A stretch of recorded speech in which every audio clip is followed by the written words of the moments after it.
and I'm in just a t-shirt because it's so warm in the van. The fire is going strong as always. Yeah, let's just chill out, see who turns up, and we'll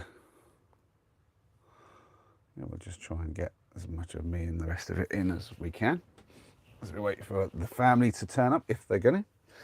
Who knows? It's going to be a random day today, isn't it, really? We may get lots of people in, we may get nobody at all, we might have something in the middle, but it's all good. I'm feeling a lot better today, which is always nice. Hey, Gracie's in. Hi, Gracie. with the Life of Darren profile. Or should I say Darren with a double N at the end? Ah, that was a quick switch, or have you got both running at the same time, Gracie?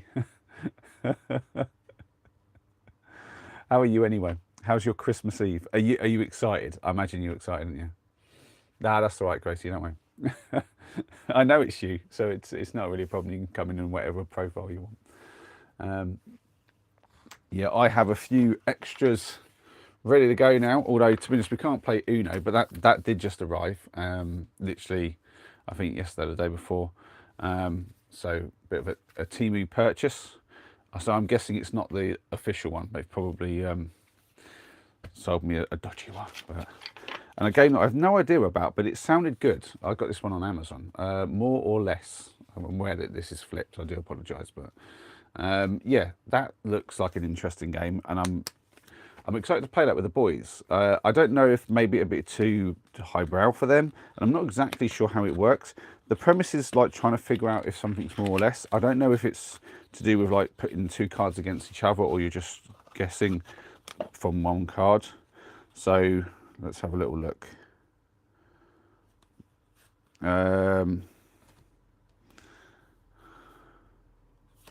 Oh yeah, so you have basically questions and answers. So just to give an idea, one question would be, does the UK have more or less than 10 active nuclear power plants? I would guess less than that. So let's see. Yeah, and it's less, and the UK has a total of 9 operational nuclear reactors across 5 active nuclear power plants. Oh, whoa. So they said, oh. Oh, right, so they did say plants, so it's 5 power plants. I was going to say 9's pretty tight. Yeah, so just loads of like basically random, more or less questions. And I figure, yeah, it's not going to be the sort of game that's going to have a huge amount of longevity, because once you've gone through these a few times, you're going to know the answers. However, there's plenty of cards, and yeah, I won't be cheating and having a look beforehand, but I reckon me, the boys, and any of you at home might enjoy playing along with that. It sounds like quite an interesting game to play for.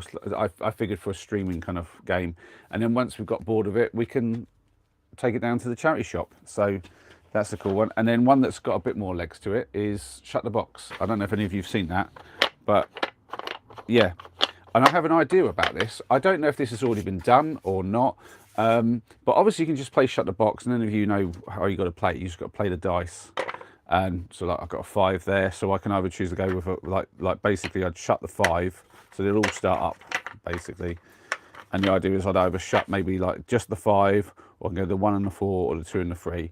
And so obviously to get all the way out, you need like a 12 and an 11, and you have to get the big numbers and stuff like that. So, but I had an idea about this, which is that you could technically turn this into a 2-player game. So I roll the dice for myself, and I get to basically shut some, and then roll the dice for you, and you get to open them back up, and it's like who, and if we start like with half and half, so like if we had like half down and half open, who can get them open or closed first? And then it's a certain amount of luck to do with what dice you get, but also strategy, because obviously if you get to the point where you can't shut or open something because you can't get the right total sum, then yeah, you're out of luck. So so yeah, there's a little bit of strategy involved, and I figure fun little game. And then the last game I've got is something called Stick Drawing Game, where it's basically a wooden version of Kaplunk.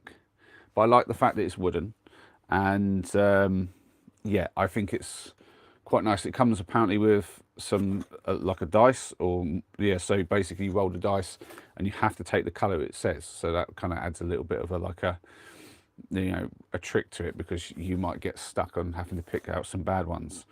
And I figure that's again a game I can play with you guys on stream, because obviously, like, me and one or two of you could take turns. You could pick which one you're pulling out, because there's not exactly a lot of skill in how you pull it out. Just going to whip each one out quickly and see how it falls, basically. But yeah, so those are the options for today, though. I reckon if we want to play any games, is either the weird Kaplunk game or Shut the Box. Yeah, but that's Christmas Eve, I reckon, sorted anyway. Here we got lots of people. We've got Sparker and Rach. Hi, you two. And did I see somebody else? Oh, Sue was in as well. Hi, Sue. So let's go back up to the top and see what everyone says. So Sue was saying, hi there, Molly. Glad you are feeling better today. I was worried about yesterday. No need to worry. I have days like that. We all do. We all do, to be fair. I mean, it's just one of those things. Just sometimes, you know, little things happen, and they put you in a bit of a down. And you know, if you've got people around you who can cheer you up, it's great. And if you haven't, then you just got to plough through it. And sometimes the feeling of not having anybody about kind of really does sit pretty heavy. And I guess this is something that happens for a lot of people around Christmas. If you don't have people around you for Christmas, it kind of really highlights that a certain amount. So yeah, yeah, just a bit of a rubbish one yesterday, but we're all good today. Sparker saying, hi everyone, and a very Merry Christmas to all. Well, we ain't there yet, Sparker. We ain't there yet, but tomorrow will be our big Christmas season and all that. But today it's just Christmas Eve, so it's, I like to say Happy Christmas Eve. The boys are coming tomorrow, Gracie, so they'll be with me tomorrow on the stream. Well, I'm going to start the stream. The plan, as much as I ever plan these things, is to try to start streaming before they arrive and do a little bit of, like, you know, me with you guys. And just, yeah, a little bit of relaxing and chatting and whatnot. But then when the boys get here, the games will start. We'll have some Christmas food. They'll open up a few prezzies. I could do all their Christmas stuff on Boxing Day like I often do, but I thought, why make them wait? Let's just crack it out and have a bit of time, just me and the boys, in like basically tomorrow evening, because I think that'd be a bit nicer. The trouble with Boxing Day being our Christmas day, where we get together with the rest of the families, it's nice for the boys, but I don't get a much one-on-one time with them. They're off doing whatever they're doing, and I'm just basically sat there trying to avoid my family for as long as possible. I mean, they do like have like a games room where, I think last year there was a bit of pool played out there and stuff like that, but it's very awkward. You're just standing around just playing pool and not really talking. And I would say that there's a bit of me that always wondered, like started at the start to wonder, is this just because I'm in the room? And like, because I turn up and like everyone's sitting there and they're just playing, and then it's like, why is everyone quiet? But I soon came to realise that now it's like, they're not like that just because of me. They're like that all the time. They just stand around with not much to talk about, and they just, like my brother, it's like trying to pull blood from a stone, trying to get a conversation out of him. And my sister will have a conversation, but she'll talk all about her own stuff and try to impress everybody with all her whatever's happened in her life, or like the things that she's up to. And unfortunately, it's the sort of stuff that doesn't impress me. Or like she's doing like a big like renovation on a house, or building more onto it as if it wasn't already big enough, or she's been like off to Disney World with the kids or something. And it's a bit like, it's different if, you know, there's a difference between somebody actually wanting to share it with you and somebody just wanting to kind of like show off what they've done. And it's very much the show off kind of thing, which is not my cup of tea. I try to be polite about it, but it's boring as anything. Yeah, Gracie, you probably should get to bed, or Santa won't come. You know that, didn't you? Santa will not arrive with you not in bed.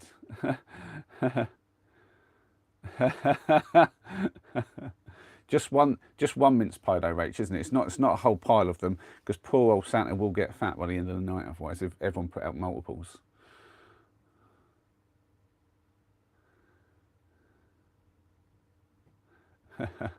Hey, Emmy's in. Hi, Emmy. Of course, Santa will be over your way real quick. It won't be long now. I imagine you're going to be in and out very fast, Emmy, but it's lovely to see you. Oh wait, no, your day is today, isn't it? Wait. Emmy's Christmas day is actually today and not tomorrow. Am I remembering that right, Emmy? Yours is the 24th. So, in which case, is Santa already been? Is that how he does it? Wait, is this how he does it? In some places it's different dates, and so he gets away. He's like, is this like? I think this is some kind of like logistical management here. Might stay until he's in France. I love this philosophy of where he currently is. That's great. Hey, Chuck's in. Merry Krampus. Merry Christmas Eve is what we've got at the moment. Although Merry Christmas to Emmy, who is actually on her Christmas day. So yeah, I wonder where else that's a thing. I've got to look this up. This is a Google search in the making, isn't it? I've got to figure out which days where it is in the world. Because obviously there's other ones as well, isn't there? There's like loads of different holidays around this time. Different like religions and nations and stuff have different things. After $2 fizz and glitterberry, nah, not anytime soon. What's this? Oh, you've been out. You're not going to be sleeping anytime. Fair enough. Krampus was the original Santa. What was it? Ah, okay. Or is this disinformation? Right, I don't know. Well, I thought didn't Coca-Cola invent the Santa Claus that we know now, or the Father Christmas or whatever? I think wasn't it they invented Father Christmas? Isn't that right? That's why he has the colours he has. They kind of basically invented it as a commercial kind of like exercise of some kind. But there were a lot of other ones before, and they kind of took from those. So you had like loads of different. There's like Scandinavian ones, but there's also like other sort of bits and pieces. But I'm sure I read something that the one we have now, like just the image of it, if you see it, I mean that was a Coca-Cola invention. At least that's what I've heard. That could be an urban myth. That I'm not. Coca-Cola popularized red and white for Santa, but did not invent it. Yeah, that's what I mean. That's what I mean, Chuck. Yeah, the one that we know now, the one that we think of, in terms of like the image of Santa and like what it's all about. They kind of like gave us the image, and then I think like that kind of like solidified in everyone's mind. They kind of like globalized this one particular idea of Santa. I think so there was quite a few before it, from what I sort of gather. That I think one of the earlier ones it was green and white or something, from what I remember. But yeah, just random bits of knowledge in my mind somewhere. What's this Gracie's talking about? Oh, Emmy's saying, I got a piano keyboard and a new phone because my phone broke. Sweet, that's some good presents there. Nice. Which one are you most happy about that, Emmy? Is it the phone or is it the keyboard? Oh, Krampus is the Swiss mounting Santa. Look him up. I will do. I have heard of a Krampus. That rings a bell, but maybe it's like from a movie or something that I've heard that name, or maybe some random YouTube video. Who knows? I tell you, I'm stuffed. So I made myself a beef and veg stew today, and like did a huge, like a double pot kind of thing of it, like I did last time. And the little pot, I put some of my Aji Amarillo. I'm going to say my English version of it because I can't be bothered to try to pronounce it in the Spanish that it's supposed to be pronounced in. But yeah, that kind of gives it a nice little punch, little kick. I love that. So I put that in the little one. It's just for me this evening, and I've dished myself up way too much. So I am absolutely just feeling it right now. And I'm like, that was a bit daft because I was going to do myself a nice little Christmas dinner tomorrow just for me. And I'm like, oh, I've stuffed myself already. So I think I might skip breakfast entirely tomorrow and go straight and just wait until till I'm like basically having the Christmas dinner. Yeah, I'll probably have that in the afternoon before I start streaming. Just do myself. I mean, it's basically just going to be a roast beef. Although I was supposed to already cook the beef, and I have not got round to doing that. That is one thing I've forgotten to do. Ooh. Probably be all right. I'll do it after the stream, or I'll do it in the morning. It's a weird one tomorrow. So the boys will be having Christmas dinner at their mum's. I'm parked around the corner in a place called Great Denham. And had just a weird moment a second ago. I say weird, kind of funny as well. I'm just sitting here, and I was just setting up for the stream, and I was taking a shot for the thumbnail, and suddenly there's a sort of a weird like boom on the side of the van, and I thought it was just somebody having a go well knock as they walk by, just a bit of a laugh, which has happened maybe twice the whole time that we've had the van, but never has happened here. So I was a bit like, that's a bit odd. So I went out to have a look, and I didn't see anybody, and it was as if they'd just legged it and disappeared. And I thought that was weird because that's not a normal, like, you know, I've seen people do it before, and they've kind of just went bump on the side of the van, almost like they weren't even meaning to do it, like they didn't know anyone was inside, and then kind of just carried on their way, and I've just kind of dismissed it and whatever. But this one was a weird noise, and so I looked out to see what had happened, and there was essentially what looked like snow everywhere. And I was like, or like it looked like snow, maybe ice, I don't know. And I looked at the window and I was like, someone's definitely thrown a snowball at the window.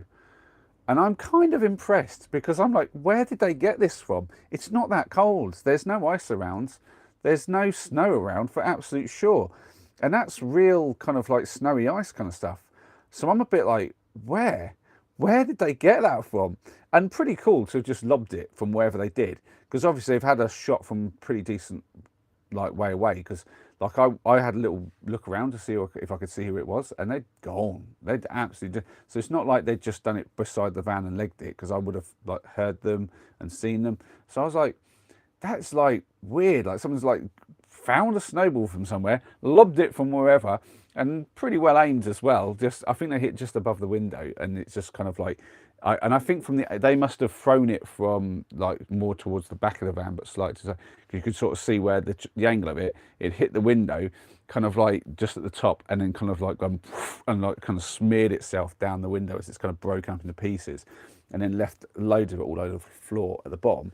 And I'm like, so they must have lobbed it from a pretty kind of like angle at the back of the van rather than from the side. So they almost missed their target, to be fair, but they hit. And I'm like, that's pretty well done. So so it kind of made me laugh, because that's the sort of thing I'd have done as a kid, and I'm assuming it's a kid, because I'm like, where did they get the snowball from though? That's mental.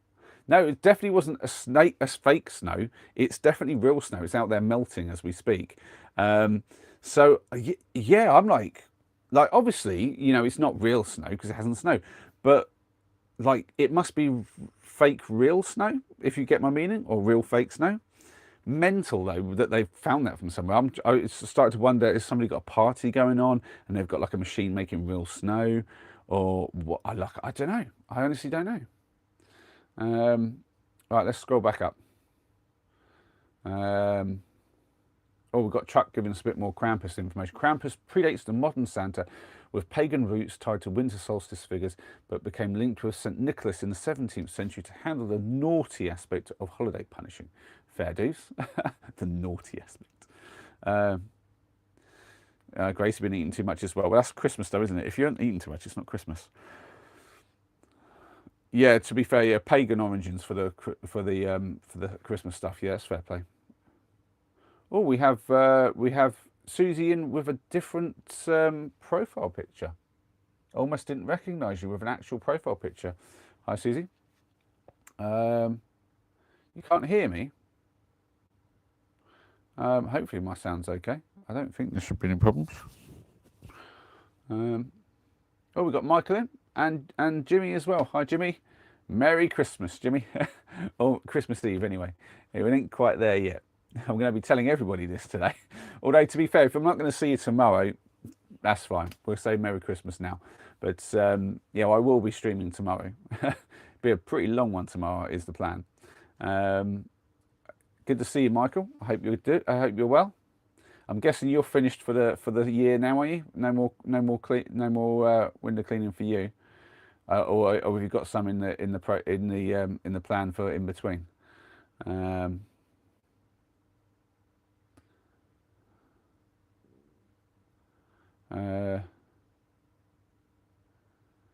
Yeah, that's true. They didn't even give me a chance to find my own snowball, Jimmy. Crazy, but yeah, old freezer snow. Yeah, the thing is, if you freeze snow, you can't make a snowball out of it. So, yeah, I'm just really impressed, because it was definitely not like an ice ball. I look, that's a snowball. I don't know how or where they've got snow from, and it's yeah, my mind has been a little bit blown by it. So,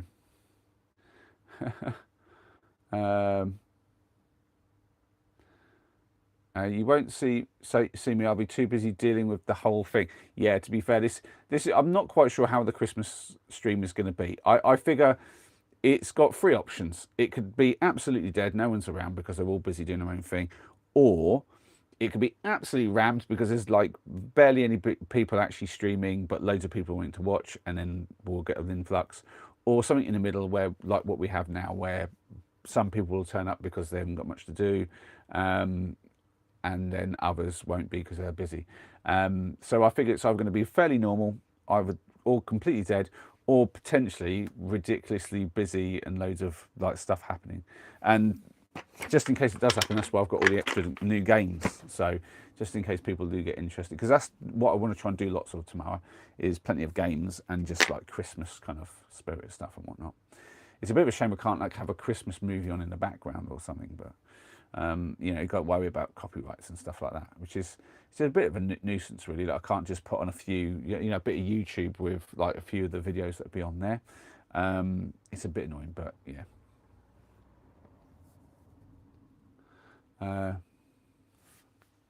What's this going on?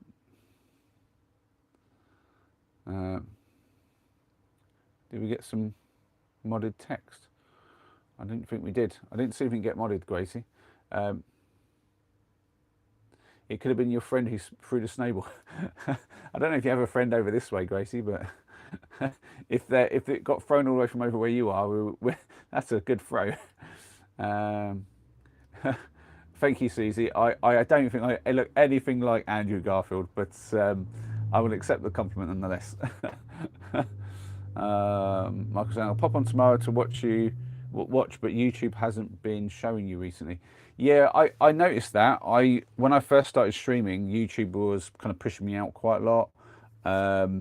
And I think there's a certain amount to do with obviously how many reactions I'm getting. So like when Gracie first started, she would just spend the whole time spamming the reactions, and that would kind of push things up. And I noticed that when there's like a lot of reactions, the algorithm goes, oh, this seems like there's something going on here. Let's get some other people in and see if.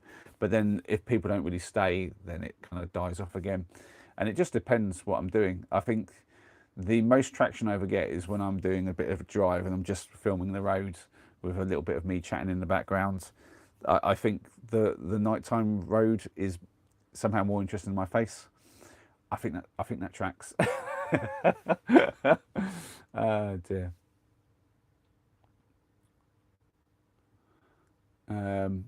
Yeah, Gracie, you spamming the reactions does seem to do something with the algorithm. But in fairness, though, it's just a short-term thing because it just bumps up the views then. But the people come in, they're probably not that interested. So it's more of the slow. I've got to accept the slow process of just slowly but surely finding my audience, and just one at a time adding you guys to the YouTube family, so that when you are bothered to come in, you can come in and see me. I mean, obviously, one thing I will say, Michael, is make sure you've got the bell on, and then the algorithm is pretty good at telling you that I'm live streaming. But if you haven't got the bell on, I mean, it kind of loses like live streaming. The YouTube does two things where it just kind of almost kind of trying to sweep them under the rug. But the whole like posts is a thing that they did that I thought would be like a really strong thing that they would try to promote, and I guess they maybe did when they first put it out, but they kind of seem to hide that, and you even have options to hide it from your home feed and stuff like that, which I get, you've got to have these options, but I just think that even when you've got them on, I don't really see that much in the way of posts. It's very selective about what I do and don't see, and I guess it's the same for other people as well. And then also live streams. So for instance, like even though I've got the I'm subscribed and have the bell on for Tim's channel, I won't always know that he's streaming. It doesn't help as well, because obviously if you have multiple accounts that you watch from, you have to be logged into the one that's going to give you the bell. But even when I am like stayed logged in the right one, it doesn't always want to tell me. It's really selective about the live stream thing. It's really annoying.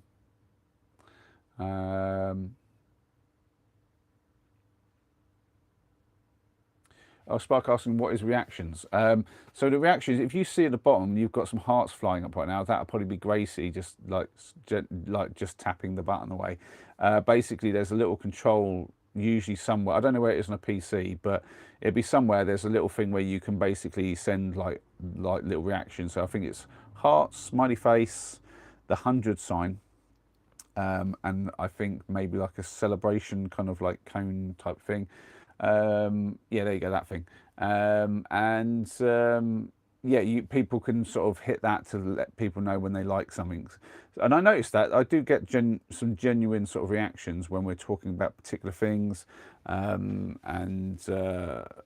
I'm sort of giving my thoughts and opinions on certain stuff, which is kind of where I want to lead the channel into anyway. A little bit away from the camping and just and a little bit more towards kind of talking about life in general, and more specifically my life and things that affect me, and trying to talk about my thoughts on sort of the events and the things that happen and what I'm learning from it and what other people could maybe take from those lessons.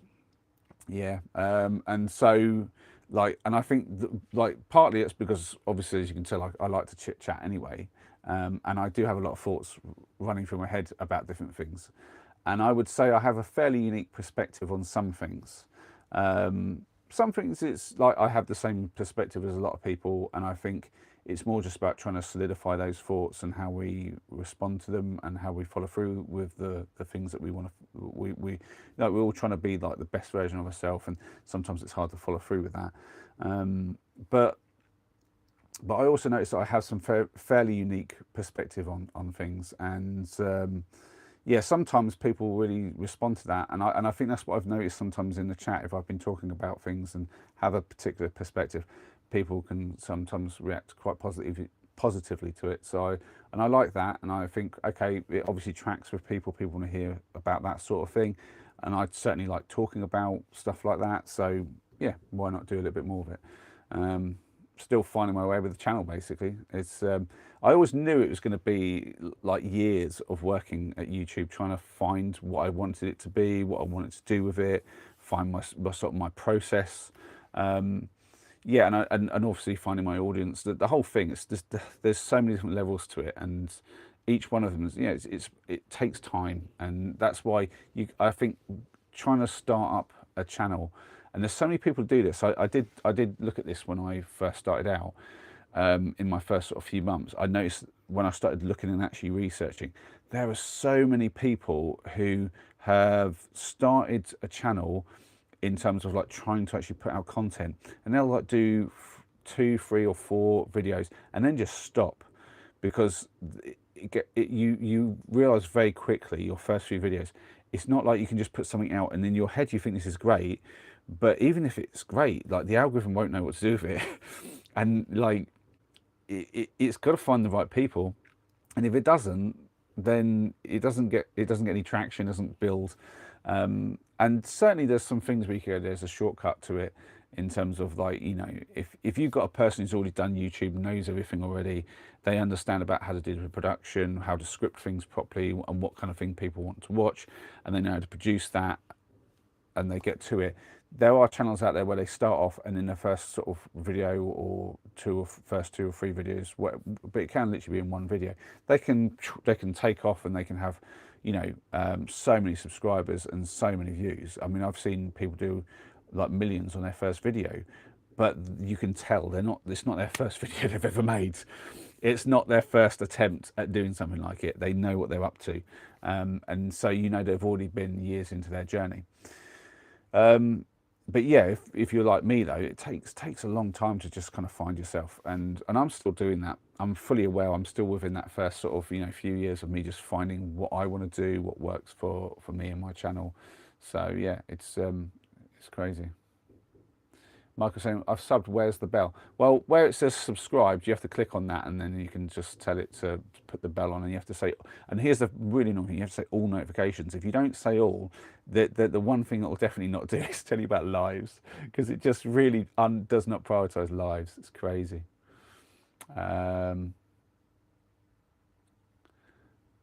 Jingle bell. Like, yeah, get the jingle bell on. That's quite good. Molly's filter is hypersensitive. Are you talking, what filter are you talking about? Are you talking about the mod filter?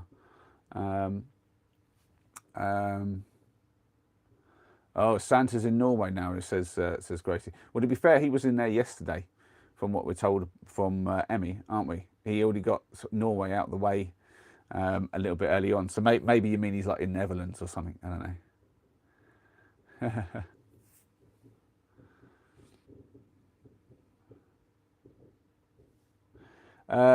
Oh, my tips this year were terrible. I'll be honest, Michael. I got a few.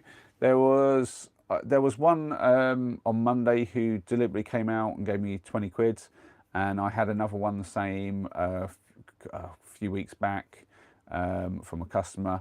And I've had a couple of smaller ones, but nothing really like I used to get. And I think there's two parts to that. The first one is that most of our payers, like most of our customers, pay online now, and so it kind of removes that option for them just to give me a little bit extra. They're just doing it online, and I think I mentioned this. I'm pretty sure some people do actually tip still through their online payments and pay a little extra, but us cleaners never see that. The bosses, i.e., my parents, I think, pocket any of those and keep them for themselves, which is bang out of order, but what can we do? I don't think any of the customers ever check and say, did you get the tip that we sent? Because that'd be a bit awkward, wouldn't it? But I'm like 95% certain that happens. But also, so anyway, but the main thing is people paying online, so they don't really tip that much anymore. But I did get a couple who made the point to do it. But the other issue is all the ones where where I talk to the customers and they know me and they're the kind of people that might well actually tip me. Annoyingly, they didn't time out to be cleaned in December. So something my parents did, or I say my parents, my mum, basically she got to a point where she lost so many cleaners that they had too much work on, and rather than just drop the bad work, what she started to do, because it was easier for her job as to book in the work, she started to go, well, we have this area where we have every 4 weeks and 8 weeks people. Let's just turn everyone into 8 weeks, so I don't have to worry about sending someone in and out like twice. I can just do them all in once. So the customers only got their clean half the time they expected, and it basically devalued the round, which is bad. But it also meant there's lots of customers that I would have definitely seen in December, and I didn't see them because I only get to see them every 2 months. And here's the real kicker of it: I would have seen a lot of my best tippers in December this year, except that because my dad went off for 2 months to Scotland, and they decided that I would cover most of his round, all my work got set back as I was put in between mine and his. So doing all this work that I'm not used to, slowing me down like you wouldn't believe. And then that also slowed down the fact that like my work didn't get done when it should have been. So that instead of doing some of my work in sort of like October and then getting it done in December, it got pushed back in October, ended up getting done at the start of November, and then I won't see them until after Christmas. So I'm a bit sort of like I got a bit aggravated by all that, because I was like, I've basically been given the shaft essentially in multiple ways with all this, and I was a bit like, that's a bit, yeah, it's a bit of a sore sort of subject with me, as you can probably tell. And I was yeah, I was more than a little bit annoyed sort of for the last sort of like couple of weeks over that, really, and just yeah, grumbling to myself randomly sometimes about how annoying it is that all my work got completely, like, because you'll know, Michael, it's when you have a job that's been a little bit longer since it's been done than it should be, it's harder to clean anyway. So that's slowing you down right there, because you've got more stuff to clean off if you want to get it up to the same standard. So my work getting pushed back was annoying enough as it is, but then when it messed up the timing on all that, and all my best sort of what I would have called the potential tippers were all done in November instead of December, because no one tips in November. Nobody thinks at the first half of November, I should tip him for Christmas because I won't see him till after. And I don't think anyone's going to be tipping me after Christmas. So, I mean, there might be one or two who do it, but yeah. Anyway, let me scroll back up. I've missed probably loads. So what's that? The old fella was struggling. I pulled him most has been a weird year. I split it with him, myself, and the pot. That's nice of you. That's good of you. Yeah, it's. I think you deal with your tips a bit better than what we do in our company. It's like nursing agencies, just go independent, get rid of the middleman. Yeah, well, to be fair, obviously, when I started the company, I was the boss, and you know, I did all things very, very fairly. If a tip came through, I'd send it to the guys just as quickly as I would about a complaint. To be fair, you got to be on that sort of thing, and I was always super fair with the guys. And I'll be honest, I was better at selecting the work and all sorts. Yeah, just it's one of these things. My parents have this idea that they're better than me by a long way, and my dad thinks he's a better window cleaner than me. And just to point out, I trained him. I trained him in window cleaning years after I started, but apparently he's a better cleaner than me. I don't have the heart to argue with him anymore, so I just let him think that he's better than me. He's always going on about how fast he is, and I know full well that I'm faster than him because I've worked alongside him.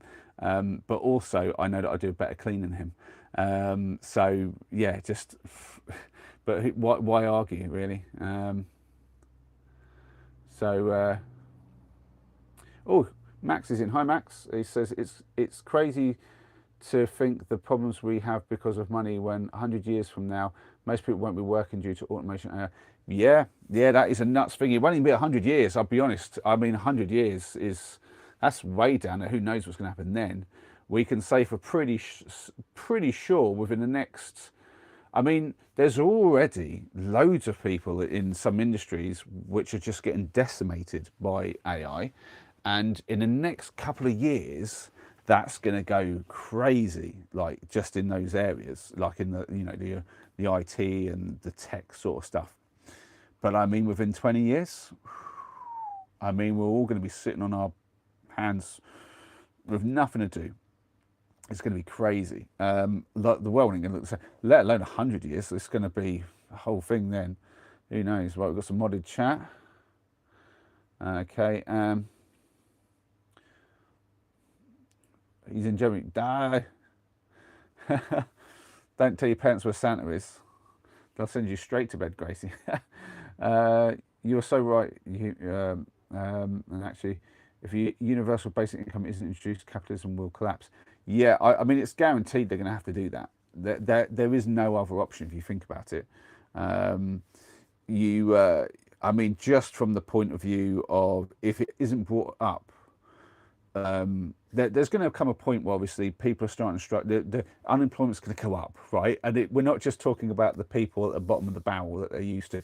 We're talking about people across the board in jobs where they had like significant money, and these are going to be people with like, you know, debts like mortgages and credit cards and car payments and stuff. You know, people are going to start finding themselves out of work or stuck in a job where they can't get out of because there's no new work coming up, and they're stuck in a position where they're not getting a raise and they're not being maybe appreciated the same.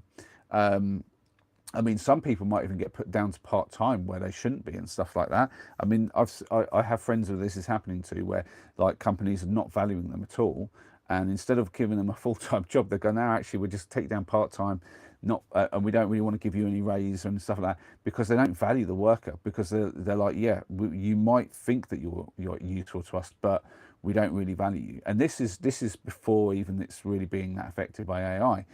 When AI starts to creep in even more, I mean, that's going to be mental. And so what you're going to have is, I guess, loads of people who need to have some level of help, and enough people that if the you know, you've already got the people who would love to see a basic universal income come in, but there's going to be more and more and more people who basically need that, you know, for that, and that's going to be a lot of voters at a certain point who are going to be just saying, you know, that's what we're interested in. And the first like party who backs it and says we're going to get this done if you vote us in, they're going to get voted in. It's going to be a no-brainer. So the first one that actually starts taking that as a serious thing and starts saying we're going to do it, they'll get in. I mean, I don't know who's going to do it. I think if some party's really clever about that, one of the ones that doesn't ever get in, I don't know, like Lib Dems or whatever it is. I don't know. There's parties, you know, they never have the majority. I mean, even the wacky parties and stuff. I don't know what they're called. I mean, if one of them turn around and says, "Yeah, that's the priority, just that," and I mean, there's a point where that will get them in. So, and they're all going to know that. So they're all just going to start saying they're going to do it, and then if we're lucky, they'll do it, and if we're not, they won't until they eventually have to. But yeah, but it's coming, isn't it? It's coming. It's not. There's no other options. Hey, Dan's in. Happy Xmas Eve, mate. Happy Xmas Eve to you, Dan. Lovely to have you in. Well, how far am I behind? I'm behind quite far. Let me just see. Got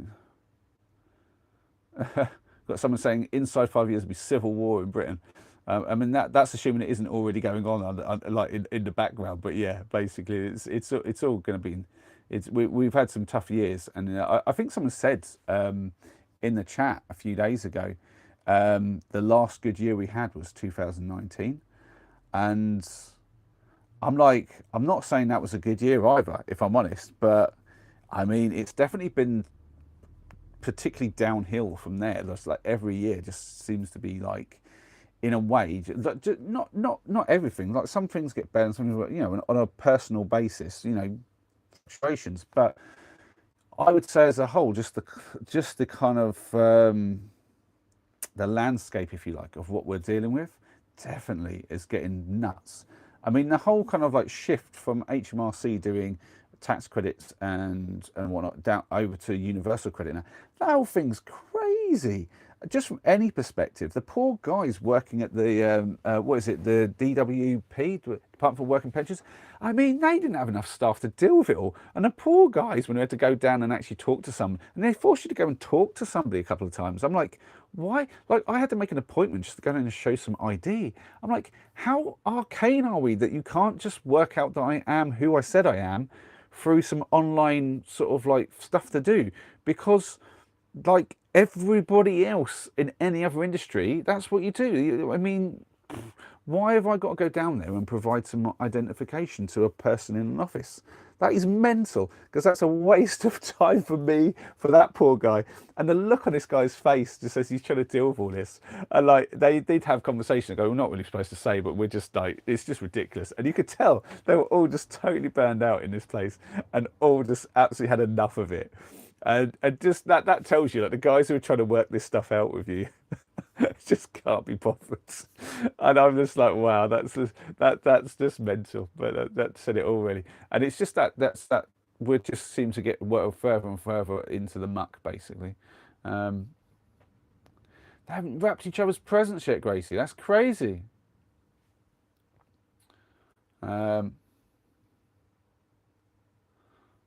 Always with Susie in the background with the pleasantries. Love it.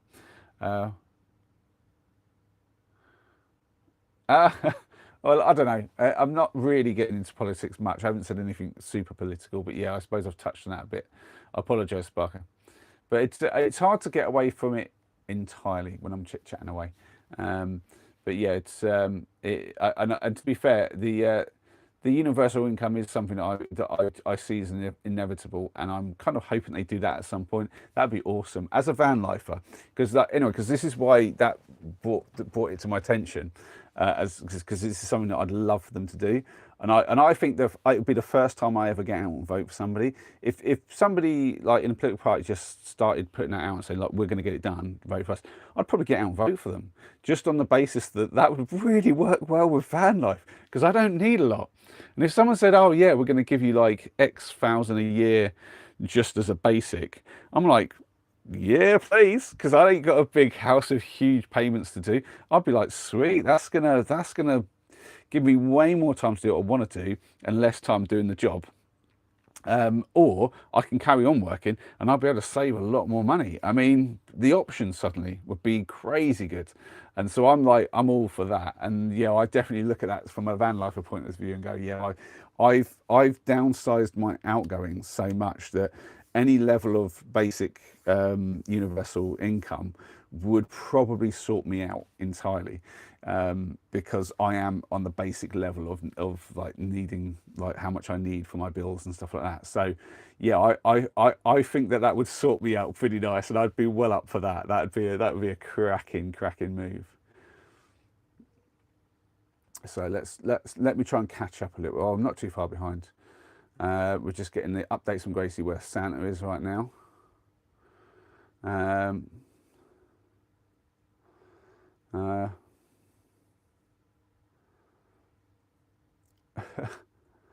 What's this about Eminem?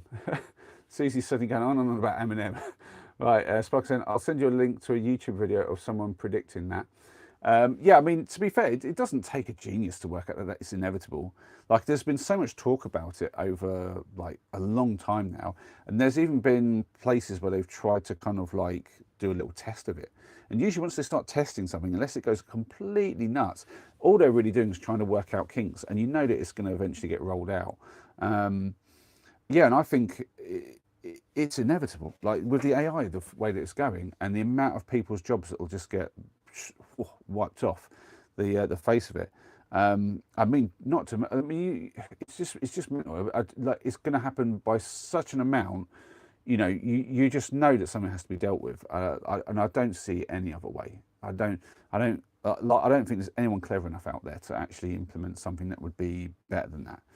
So yeah, I think it's just going to happen, and I can't wait for it. Hey, Noah.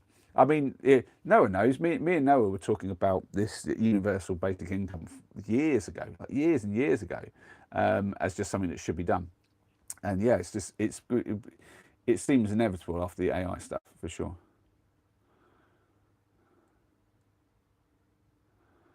Yeah, to be fair, Max has just said, I've just seen it on the mod, that he says some people will look at you like you're nuts if you say, oh, we'll replace the workforce. Think about it. You've already got workforces being replaced. You look at what Amazon's doing with the whole automation, with the robotics and stuff. I'm not saying it's going to completely replace the human workforce. There's going to be some things that humans need to be involved in, but it's going to reduce it. Like if you got rid of half the jobs, or like in like say half the sectors, right, you've basically destroyed the country already there if you don't have something in place. And I think it's going to be worse than that. I think it's going to be worse than 50% or 50%. I think it's going to be like a lot, because we're automating the checkouts already. We're all, and like, you know, so instead of like, you look at it, instead of having like 30 checkouts, now you've got one man checkout at one sort of basket kind of like set of self checkout, and another one where it's the big shop self checkout, and then the self scan, and anything where they can basically shrink the workforce by a significant factor, they're doing. You got Amazon doing it in their warehouses. Other places are going to follow. I mean, they're doing it wherever they can. And if you combine robotics and AI together, I mean, that's a no-brainer. But then you've got the AI taking off the jobs where people are sitting behind a desk with a computer. And you think our country, it's mostly them tertiary jobs. Word from my school there, my schooling, the whole tertiary jobs where we're just in an office, just pushing around the numbers, and AI is just already gobbling them up. Just think, you go for 2 years from now, like how many bosses are really going to see that as a difficult choice, like when between human and AI, when the AI is going to be a lot cheaper, and you can do like, you can get basically pay the equivalent of one person's salary to do 10 people's jobs. I mean, they're just going to do it. I mean, even if it's not as good, and there's only going to be a handful of people going, do you know what, people are going to like the human touch, or like if we do this we might have an advantage. But to be honest, it'll probably be such a disadvantage to use humans at a point when the AI gets clever enough. So yeah, I think it's just crazy. Anyone who says that they don't think that AI is going to take over all the jobs is crazy. I mean, it depends. Only if the AI doesn't take over the world and just do something crazy, like it takes over the jobs at the very least. And we've got to use it as a tool to go, okay, then we don't have to necessarily work anymore. But then that does mean the income thing. So yeah. Michael saying, got to go. What a GNGB? Was that say? All happy Christmas, see you tomorrow. I'm sure that's sort of saying something about got to go or something, but I don't know. But good night and goodbye. I don't know. What does GNGB stand for? Geez, I don't know. But see you, Michael. Have a good one. Max saying, oh yeah, same parking. Yeah, fair play.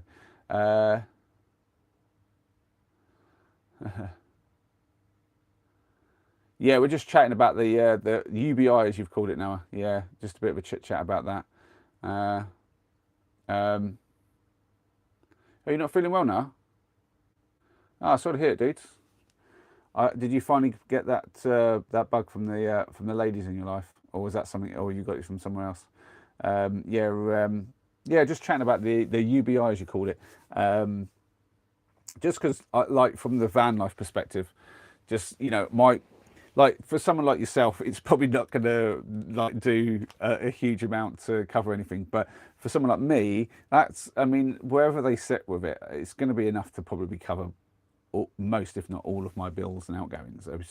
It's it'd be pretty sweet when they do that. So there's a bit of me thinking, yeah, this whole AI thing's going to accelerate this. And I thought myself, before the AI come along, I thought, it's going to take decades for someone to get their buttocks moving on this sort of thing. But actually, now I think probably within the next 5 years, I guess. Yeah, 5 years, I think. Max saying some people literally can't think critically, which is scary in itself, but they will have a sharp surprise when it happens. Well, obviously, a lot of people, as with any of these things, if you look back with like the internet and stuff like that, and when that went up and smartphones, and anytime there's an improvement, you got people who, they're not used to it and they don't see how it's going to affect things, and so people underestimate the change, and it's a very common thing. Oh, do I need to put another log in? Oh, I do. I'm going to put another log in the fire. But yeah, it's just, but the AI thing is kind of quite polarizing, I guess, in a way, because it's so the ones of us who know sort of see what it's like and see what it's capable of, know that it's going to basically be like the biggest change ever. Right, need to actually break a log up. Actually, should be fairly easy because I've been baking them on the top. Yeah, they always crack a lot easier. So I've split this one in half. You can sort of see it's not a full log anymore. And all I've got to do, because this log is hot enough that it's going to burn me if I hold it for much longer. So I've let that burn out way too much. Right, I'm actually going to just let that build up actually. Look at that go. As soon as I've broken it, and then just let the air flow through. Isn't that cool? Cool, and then sparks. There you go, Sparker, some sparks for you. And then try to do that without. Now, because I've preheated the log, it's actually really good at just getting one log going, well, one half going. Whereas if I hadn't done that, it literally would probably just go out, and it would need two, so it had like the surfaces to bounce the heat off. But the way that this works with the new system, because I don't have so much heat being absorbed from the pipe work, as long as I do something like about that will literally just start to burn and will get going all on its own, because that's what I did on the last one. So yeah, I'm actually really happy with the new system on this. That's excellent. I admit I had a bit of a struggle lately. All of the home bargains around have like not had those logs that I really like using, and they're so cheap that it's like, yeah, I really want to use these. I haven't had them, and I've been hunting everywhere. But as a bonus today, because I was over this way near Bedford, I went to one of the ones in Bedford, and they had loads. I was like, yes, I was stacked up. I got like 11 packs or something, and yeah, that lasted a long time. I will still try to harvest some wood though, so that I don't go through these quite as quick. But I like to try to harvest the wood when there's been a few days of dry weather. There was a dry sunny day today, which is quite nice, and if there's a bit more dry weather between now and when I'm next sort of over Stopfold way, I might go back to Stopfold, and there's that wood there where there's that big down tree, and I might start taking some of the really chunky bits. I need to get my hatchet though. I want to get my hatchet from the allotment and have that in the van so I can take that with me, and if I cut bigger logs I can split them as well. That'd be quite good. So let's have a little look, see what we've got going on in the chat.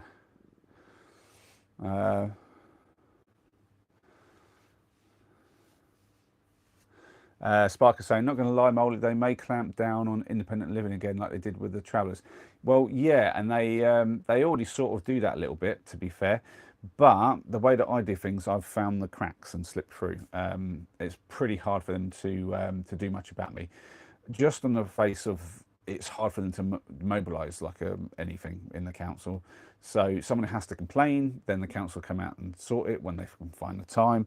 Um, that usually takes a few days and whatnot. So even if someone complains the second that I turn up, which is only going to happen in certain places, you A, need somebody who's going to be a bit of a Karen about it, and B, you you need to basically be noticed by them. Now, if I'm being fairly surreptitious about it, it's pretty difficult for them to like get too weird about it. So like where I am here, and I could probably give you a little, I don't know if anyone's interested, but I could do a little walk outside. There's some lovely Christmas lights around this area, and you might also be interested to see one parked today. But I'm essentially we've parked here for like a week at a time when it was the family, and yeah, people notice us because we're like in the fit, like we're pretty obvious here and pretty noticeable. However, most people just at first assumed we were some kind of food van because a food van used to park here before we did. And they'd stopped for about a year, but then they kind of started up again. I am actually up on the chat. I'm just trying to catch up. I've got off on another tangent. Yeah, so yeah, we kind of get seen here, but because we're in a lay-by and it's legit parking, it's one of those things. I think a lot of people, even the people who might not necessarily want us to be parked here, aren't sure if we're allowed to or not, because it's like we're not parked just on the road. We're not parked in a private car park. It's like a proper public lay-by on the road, and I think a lot of people probably just assume it's an allowed thing. So yeah, I don't think we've necessarily got an issue here with that. So we'll probably be okay. And yeah, like I say, so that sort of thing, it's like, someone's actually got to bother to complain, someone's got to think that they've got a complaint that's legitimate, and then bother, is what I should really say. And then the council's got to take that and be like, well, if you've only had one complaint, do you bother? And it's only when they get a handful of complaints, they go, do you know what, we best get somebody out and have a look at this. And then they bother to come out, and that's a few days in, and I'm already gone. So it doesn't really matter. And even when we were in places for a whole week, we generally wouldn't see anybody. It would take a whole week and a bit usually to see a council member come by and see us. In some areas it's a bit quicker because they had more of an issue with it.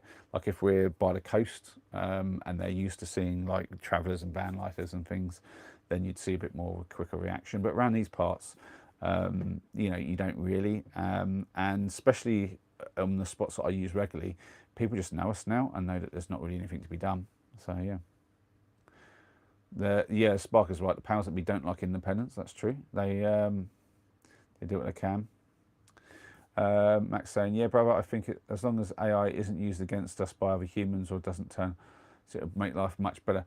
It probably will, unless obviously, just like a lot of things, there's going to be conflict and stuff, and like they're talking about the kind of weaponizing of it, like between the powers and stuff, and that stuff's scary. That stuff is scary. When I watch some videos about that, there is actually a guy, I don't know if anyone's seen this, I can't remember what the channel's called, but there's a guy who, like, he's a bit of a scaremonger with it, because the way I can see how he's doing it, he's kind of like, he's very used to dealing with like AI, but the way he's presenting it is, I feel like he's misrepresenting a little bit. Like he's deliberately trying to make it more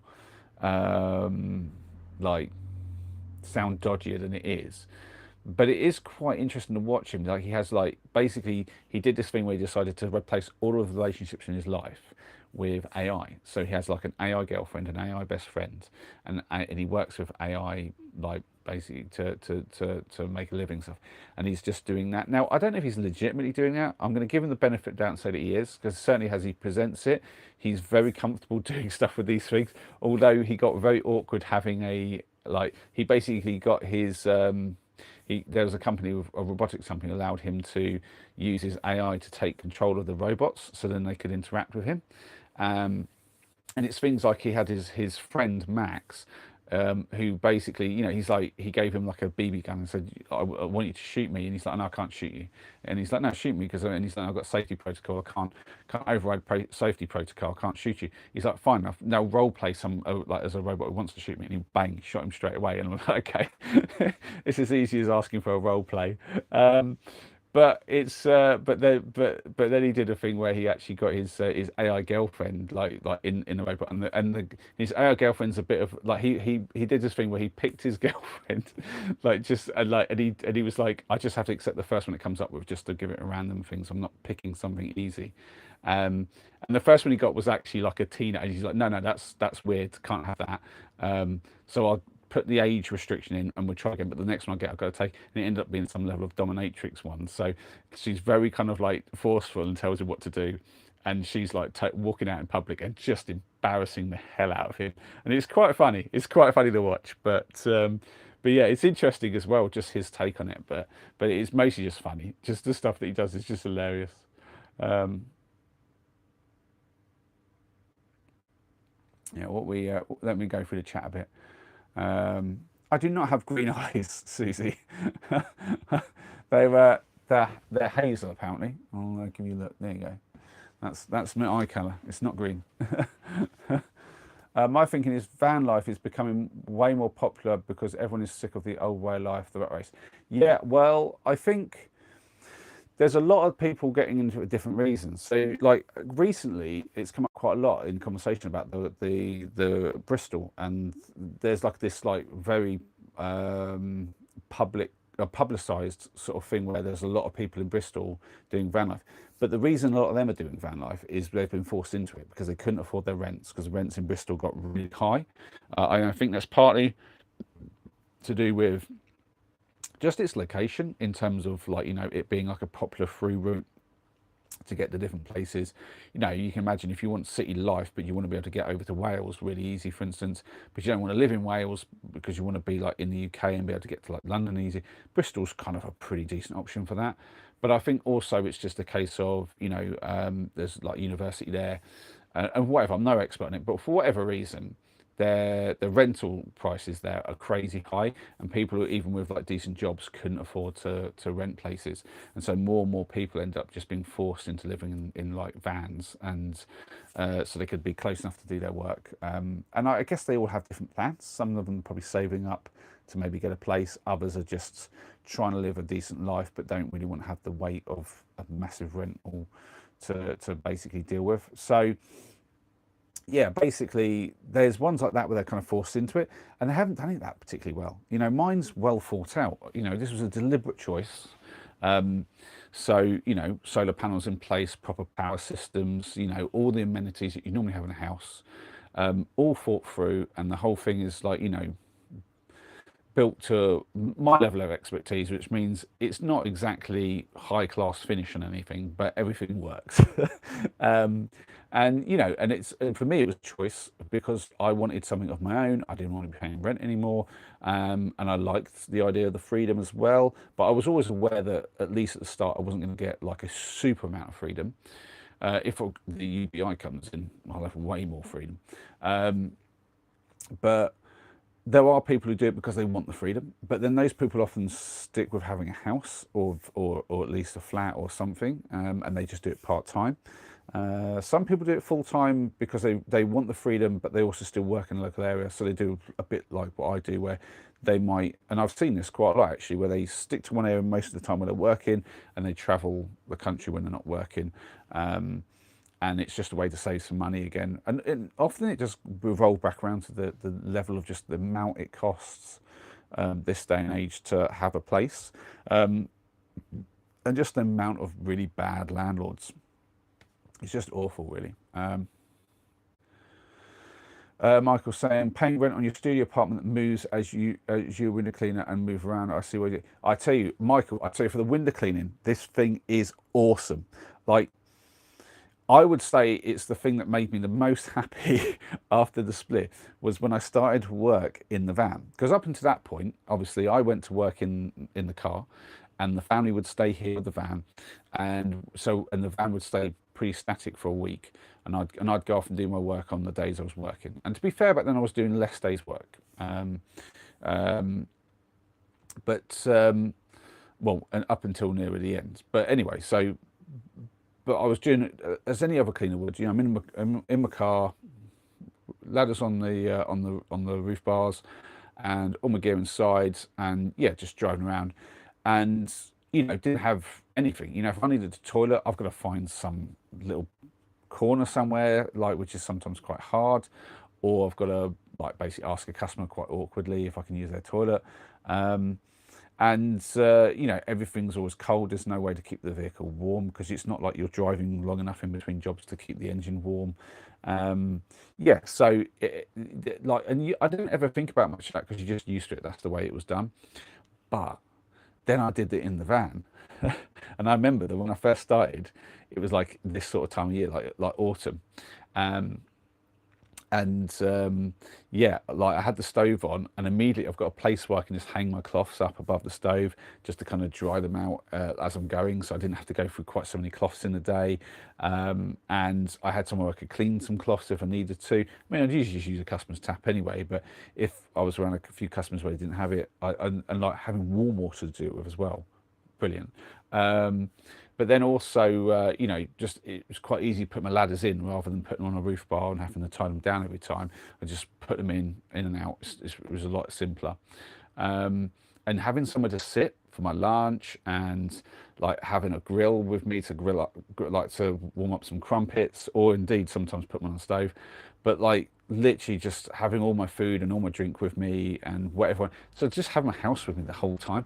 It's just really good for when I'm doing window cleaning. I can't explain how good it is, but it really is. It makes the job way better. And in the summer, it's just lovely because I've got, in the winter, I'm kind of rushing through trying to get like things done in time because the light's going to go. But in the summer, when there's plenty of light, oh, it's just lovely. Like if I want to take like an hour out in the day and just maybe just have a chill, like I've done it. Well, I've gone, do you know what? I've got out early enough. I've got a lot of my work done. With lunch, I've just gone, do you know, I'm going to watch a movie. And I just watch a movie on my sofa while having lunch, like a nice, like it might be like a cooked one that I've just warmed up in the microwave or something. And then I'll just finish the movie before I go back to work because why not? Like there's nothing else to do in the day, and I can just finish a little bit later. You couldn't do that. Well, I could do that in a car, but it would not be anywhere near as comfortable. So yeah, the van living with the window cleaning does work very, very well. Here we've got Sean in. Hi, Sean. Um, we've got Sean saying, "Get up, Chavy." Uh, is it boring? Sorry, Sean. I do apologise. What should we talk about instead?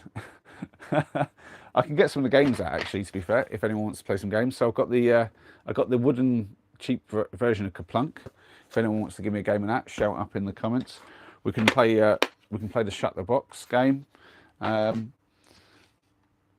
Or I could crack out a Bandido if you guys don't really want to play it, and I can do something like that.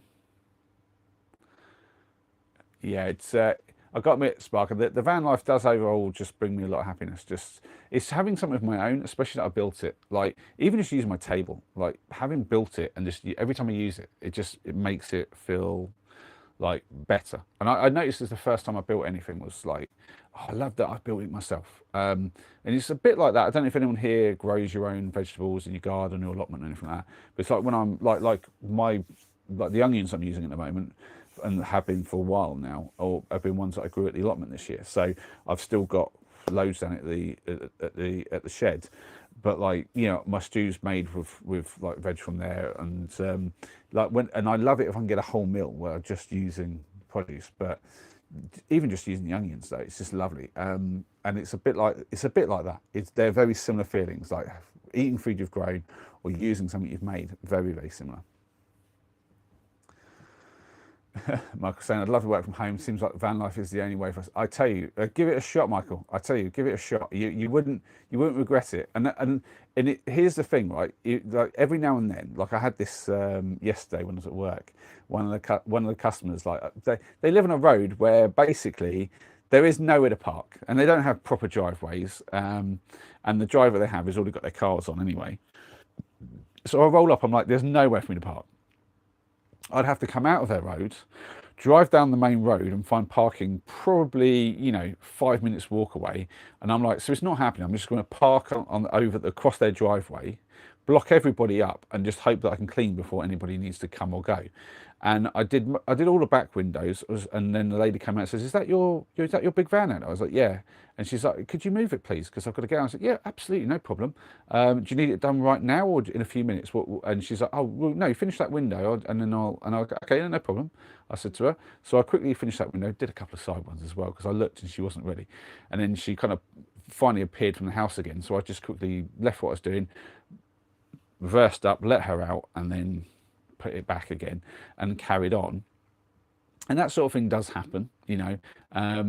And people do look at me sometimes with say, like, "Why have you got such a big vehicle?" And if you think about it, you think, "Oh yeah, it's like, you know, it's fuel costs." But actually, it's the other way around. If you don't have to go back and forth for, like, you know, if you work in where you in the same village or town where you live, and that's the only place you have your window cleaning work, fine. You don't have to worry about it. But let's face it, who of us has a tight enough round to do that? Normally, you've got a few, like, you know, towns or villages or something. And it just saves me a lot of commuting. I don't have to commute. So, like, if I'm working in, say, Barton le Clay, I've got a week's worth of work there. I just stay in Barton le Clay for the week. I don't have to go back and forth, like, to wherever I've got to go. And that saves a huge amount on fuel. It really does. Oh, and Noah says he found it interesting. Yeah, I think this is the thing. You can't please everybody, can you? On the, I'm chatting about all sorts of stuff today. I'm in a chatty mood. This is what happens. I have like a down day, and then the next day I'm like, I'm all energy and chatting. This is just how I do. Um, are you building your own PC, Sparker? Yeah, well, there you know exactly what I'm talking about. Then, if you're using one you've built, it's always going to be way nicer in terms of the way it makes you feel. Even if it's not better than the best thing out there, you know what I mean? You still like the fact that you built it yourself, and it just gives you a certain feeling. I swear that should have a name. There should be a name for that feeling. You know what I mean? It's like we've got names for loads of different feelings, but that's a very different feeling to a lot of the things. Like you could say it's pride, but it's not pride. It's different. Yeah, it's hard to. It's like kind of a mixture of like pride, but satisfaction and joy, and just like, yeah, but it's definitely a specific feeling I get. Like if you're just using something you've built yourself or eating something you've grown yourself, yeah, it does. So Mark's saying we do the northwest, and a van would save me hours per day travel. Yeah, well there you go. You see, give it a thought, Michael. I tell you, even if you just, do you know what? Because even if you don't want to do van life, but if you've got yourself a van where it's big enough to get your because I think you said did you say you're traditional, or or you water fed pole? I think you said you're traditional cleaner still, are you? Because you do the ladders and then your dad does the grounds. So obviously you need a big enough space to get your ladders in. But if you do one big enough, like because if I was going to do window cleaning now and start off from scratch, and I was actually had a house, like I would actually get a van big enough for ladders that I could hang like my ladders on the wall and just have a really simple like couple of ladder hooks, you know, the sort of the big kind of hooks, and I'd have them on the side so I could just literally hang them on. And I'd have it so I could have them probably. I mean, I can have them on the outside, in between jobs, like if you're just driving up the road or whatever. So you can just hang them on the outside and maybe have like an easy kind of like flip over latch just to keep them from bouncing off. Totally easy to do. So I'd have something like that, but then probably have, like, you know, like kind of like what the guys use when they're kind of like the glass installers and stuff, and they have like the panel van. They have the side bit, which is essentially like a bit of a lean kind of support with a trough at the bottom to kind of put panels in, on the side of the van, because that's the only way that it can really carry these things. Something similar like that, but for a set of ladders, I'd say on the side rather than on the roof, so that it's the right height, so I can essentially just, like, you know how ladders work, you know what I'm talking about. You don't really want to put it down, lift it up. You kind of just spin it in place, so you're carrying it, and I just have it so I can basically just pop it off the shoulder. It's at the right height, straight on. So it's just like literally pop off, boom, on it goes. And then maybe a place inside, or even just on the floor, to just store them when you're driving back and forth. But if you had it on the side, that way you could have the inside. I'd have like I'd have a little, like, some way to heat it in there. Maybe like you could go with a diesel heater. But if you have an electric van, you could go just the standard, just like an electric sort of heater in the back or something, just to have like a warm space. And yeah, to have like a way to cook, place to have like, you know, go to the toilet, place to sit, you know, just general basic amenities as if you would have like maybe in an office type thing. Yeah, be well sorted. That's the way I'd do it if I was going to do it for them. Let's have a little look. Spike saying, OFC, it's the best thing out there. I could not buy a PC of this standard for cash money. Fair play. I guess you're good at what you do then, Spark, with the old computers. That's good. Oh, you and Grandad. Sorry, I thought you said that. Oh, so you and your Grandad. Sorry. I'll keep the ladders inside, Michael. Look, I'll give you a little look. So they're just up here. So I drilled 2 holes in the top of the ladders, the ladder points, and then I've got hooks that just come out, and they just sit on those. And then I've got this strap here. I've got a bungee cord. I just put that in once I've stored it up there, just to stop it from bouncing off the hooks on any bouncy bits. And then over here, I've just got 2 kind of very deep, like cast hooks that come out, like from the high store there, and essentially just bungee that around. So that's how I store them when I'm not working.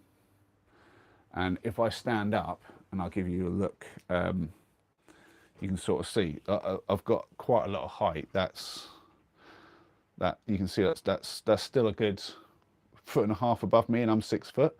I don't know, and that can't be that much, is it? Yeah, so that about 7.5 foot there. That makes it, yeah, that's probably about right. So yeah, that's about. So I've still got quite a lot of height between me and that. But then when I'm in between jobs, I literally just lay them down on the floor. So they don't quite reach to the door of the toilet room. So I can still use my toilet when I've got them on the floor. But they just sort of sit down in the middle and stay out of the way. It's pretty useful. Yeah, it's ladder check, D-rung best ladder. Yeah, true. I tell you what though, I've got some. I need to put them on. I've had them now for about 2 months. I need to put them on. The feet on my ladders are absolutely trashed. They're real sort of like, they're at that point that if an HSE person came out to have a look at my ladders, they would literally shut me down.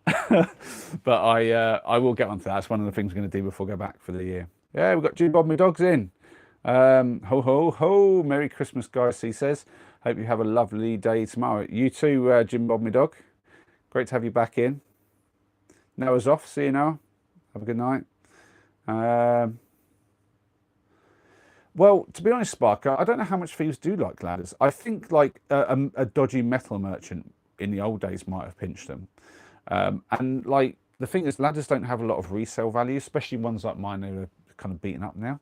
I think if you had like a brand new set, somebody might have them.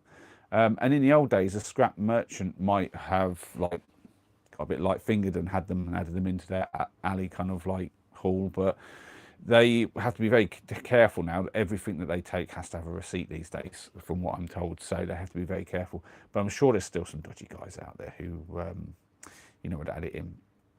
But yeah, I've never had any problems. I sometimes have left them outside. Like if I have like somebody around for a first date, I'll maybe store them over at my parents' if I'm not going to need them for a while. But if I'm just having the one day and I think like I just need them outside for a day and I'm not going to move the van, I've got 2 options. I can slide them underneath the van entirely, or if I'm in a location where one side of the van isn't that visible, then I'll put them to the side of the van, and I've got like a very thin, very minimal kind of like just stop some random person from taking them, but isn't going to stop anyone with a pair of bolt cutters, for instance. I've just got a little bike chain that I can put around, and I just put it around the axle of the van, like around the springs basically of the van, just sort of behind the wheel at the back, and yeah, just tie the ladders to it and lean them up on the side, sort of laying down against the side. And so there's a few spots I use where that would be the thing I do if I'm, yeah. So like if I've got friends coming around, for instance, as well, and I think I did this when we did the barbecue. I got them out from up there because I've got a few guys in, and I want everyone to be like, I like it to look nice in here, so I tidy up and make everything look nice. And one of the things I do is take the ladders down, hide them outside, put the bike chain on them, job done.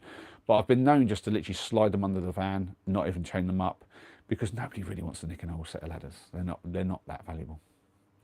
Like saying something else. I would take till I need to replace. Yeah, I mean I get the replacement ones. I don't know what site you use, but I use Soap National. I don't know if you've heard of it.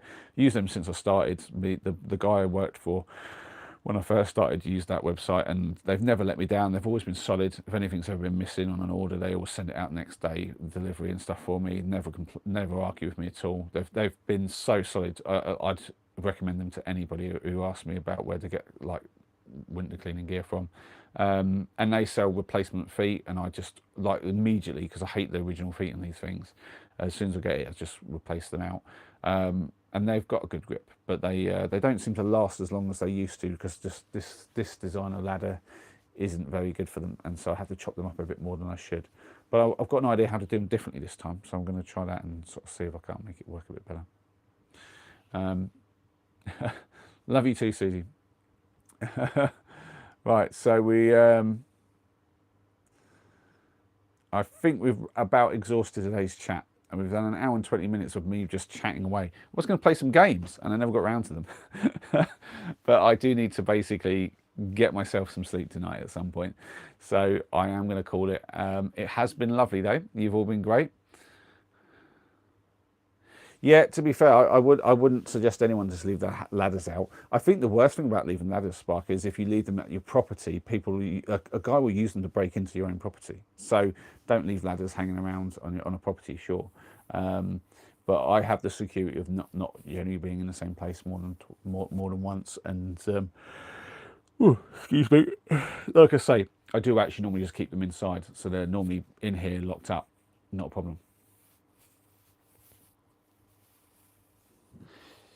Yeah, yeah, I see what you're saying, Michael. Yeah, you could be giving. I've got a set of really long ones, like a triple set that go up about 10 meters or something, and they were basically gifted to me by a guy who I was doing some gutter clearance for a couple of people, and this guy came out and said, like, do you want? Oh, I've got a set of ladders that'll actually do the job if you want them, and because I was going to have to buy some ladders to do the job, so I was going to charge everyone enough to like basically cover the cost and a little bit extra.